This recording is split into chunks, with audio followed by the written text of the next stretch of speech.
Imagine a world where you love and accept yourself. Imagine a world where life is much easier, where you get up in the morning and you're ready to face the day, looking forward to it. Because this modern fast-paced world teaches us that everything is instant, that everything comes now, you can click a button. That's not real. What is real is when you drive yourself into the place you want to be. And this is what I teach. Because happiness is a state of mind. It's when you can overcome the obstacles, the challenges, when you can face anything coming towards you. How I respond to my world is what is important. I'm a rapid transformational therapist and clinical hypnotherapist, and I tap into the brain's subconscious. The subconscious mind is where we store all our emotions, feelings, and interpretation of events that have happened to us since childhood, since our conception, in fact.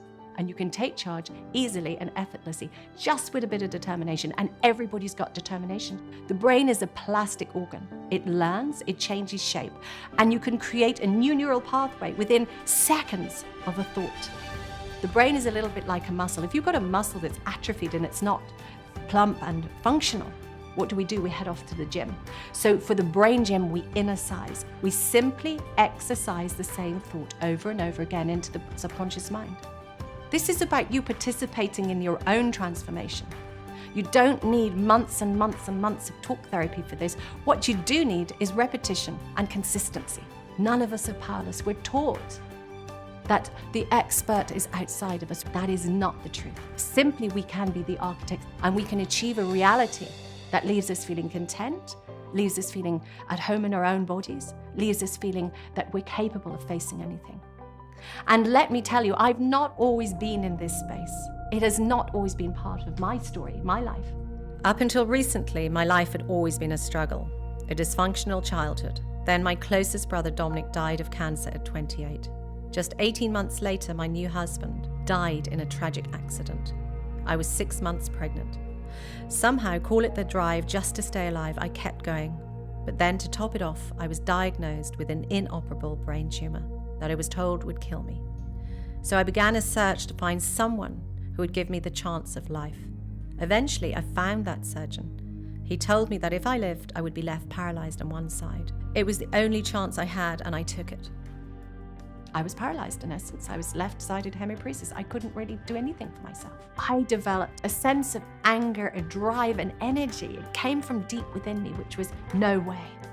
This cannot be it, and it won't be it. It took a lot of time. And even if I'd never walked again, I knew that I'd taken charge. I decided I was going to be the architect. I did take charge. I did gain my limbs back. It took many years for me to be fully functional again. So the strength came from within. I simply grew my strength from within. And once I got in touch with that, there was no stopping me. And I am so grateful for my past experiences. And you also will find that you're grateful for your past experiences because they make you a more wise, more deep person. They allow you to connect with yourself on a very, very profound level. So the transformations that happen have a cascade effect. They affect all areas of your life, even though you're working on one final point. So it's very exciting. And I'm excited to do this work. We can transcribe it into the group setting then. And we can simply have people enjoying their work better, people more productive, people enjoying their off time more, which means that they come into the workplace feeling more refreshed, they have the brain space, the head space to be more creative and more productive and more present. Because if you're a corporate performer, you need to know who you are so that you can disseminate information. You need to know who's giving that information. And that allows you a power which emanates out into your world. And believe me, that has a transformative effect in every area of your professional life. And empowerment gives you then the energy, because when you're empowered, it's a bit like a battery pack. When you're empowered, your battery pack self-fills up. It's like a hybrid car. It self-charges. Because when you believe in yourself, you don't drain yourself. You're not drawing on an energy system that's not full. You're drawing on an energy system that is simply recharging itself all the time. So the work I do is simply to bring you home to yourself, bring you home to your own power, and bring you home to your own creativity, and bring you home to being an architect, the driver, the creator of you, who you are as a person, your natural state of being, and who you want to be out in the world, who you desire to be. You can form all of that from the work I do.